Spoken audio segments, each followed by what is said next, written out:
we're going to queer up out South Florida. Wilton Manors skyline changing choices. But of course, more than the city's skyline is changing. Last night, commissioners unanimously voted for Wilton's biggest and tallest developments in years. Generation will go on 24th Street and 13th Ave, where the Alchemist sits. A mixed-use building and parking garage will go in, with a freestanding restaurant, a public dog park, and much more. But the big story of the night was when commissioners approved WilMa On the Drive. The back building at Shoppes of Wilton Manor is going to be demolished and a parking garage built in its place. The current parking lot in front will become a 7-story mixed-use building. Wilton Manors face the choice: expand their tax base or raise taxes.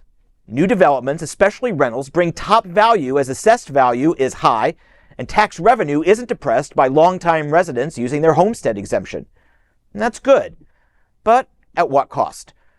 Most concerns revolve around neighborhood safety in the face of increased traffic and losing the city's vibe, created and driven by LGBTQ+ residents. Development will change this city. For better? For worse? We won't know for a long, long time. And of course, this story is online and will be in the paper this week. There's a cover. We're also campaigning, not celebrating, commemorating Ron DeSantis dropping out of the presidential Republican primary nomination race. So that's our cover. And that's an excellent quote from Politico. And if you get a chance, go to Politico and read the articles. It was incredibly well written. Okay, so but let's talk about this new Skyline. I mean, okay, this is not going to be for some time, right? I mean, we're looking at like maybe 6 years. Am I wrong? 3 years. Right? Well, like 3 years. 3 years. They are. Well, the two projects are by two different developers. The one that's off the drive, the one Generation on 24th Street, they haven't even really begun their financing yet. So they were saying, well, we're waiting on approval. The development of the WilMa On the Drive, and that's the one that's going to change everything. You know, that's the one, high rise on Wilton Drive. That one, they told me after the meeting that they are much further along in their financing issues. But the thing is, and then they hope to break ground by autumn and take about 2.5 years to complete. So approximately 3 years. I popped into a couple of the stores in that building today. They have no idea. They are blissfully saying, oh no, we're being told it will be years before they come in and do it. So I don't know who's right. I was in the room last night, and I have a feeling I know who's right. So I just hope that the landlord and the business owners will be upfront with their tenants and employees, because these are people's livelihoods. Completely.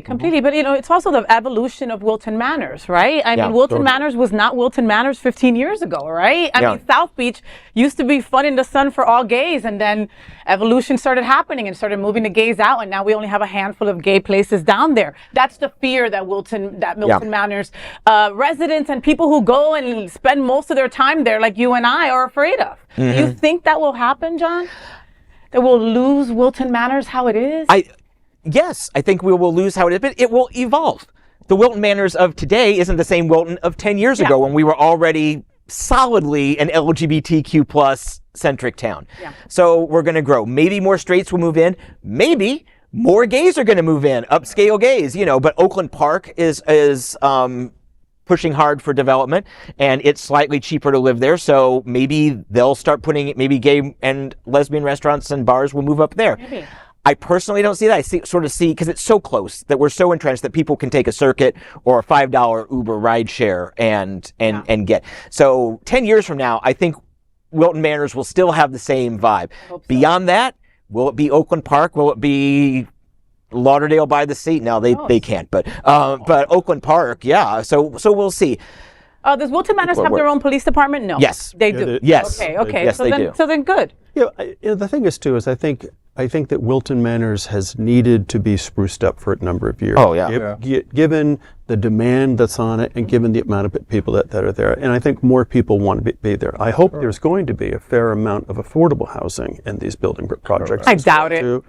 To be able. Well, there should be some set asides. There should be some set asides for that. A quirk in the law, some might call it a loophole, is if and I believe I'm correct, and if I'm misrepresenting this, I'm sure someone from the dais will call me. But I believe like X percent, let's just say 10% of new residences need to be set aside for low income, but they don't all have to be in 10% of each development. Right. They can pay a fee and then they'll be developed theoretically somewhere theoretically just as nice, but let's face it. Yeah. Did they say what's going to happen to the Alchemist though? I love. Oh yeah, they're closing and they're moving. The Parkland Memorial will be torn down, but it will be recreated on a wall facing the dog park when this new place opens. Great. And we get a dog park. But here's the thing to keep in mind is that it could get really congested really fast because you're going to have theoretically, if they all start around the same time, WilMa on the Drive, the Alchemist project, Generations, and then there's the hotel on the side of the mortuary. Yeah. You could have 3 major developments within a half mile of each other in the radius. So that could really clog things up because I expect that the hotel, if it keeps going with the approval pace and the relationship they have with the city, I expect they will probably clear planning and zoning this summer, and in the fall, the hotel will probably be approved by the city. Wow, this is happening so fast, John. It is, yeah. We were just talking about this, a year and a half ago, and here we are. Like, holy crap. Wow. Yeah. Time flies. Time flies when you're having fun, right? Time flies when you're making money and you're gay. You know where it doesn't fly? During 3.5-hour long commission meetings. It did not fly time did not fly last night. I'm so sorry, but we appreciate you for attending those because and Hunter and John are not going to, right? I saw the crowd outside the chamber. Yeah. It was amazing to see all those people standing there just watching from. Yeah, overflow crowd. I've been covering this for about 2 years. I've never seen a meeting where they set up a monitor and a live stream outside the chamber, and there were several people serving cocktails outside. Or they should have been. I mean, think about it, right? Raise the money. And the tequila place, the taco, what's it called? Tulio's. Tulio's right across the street. So hopefully they made the pilgrimage over for that. Too funny.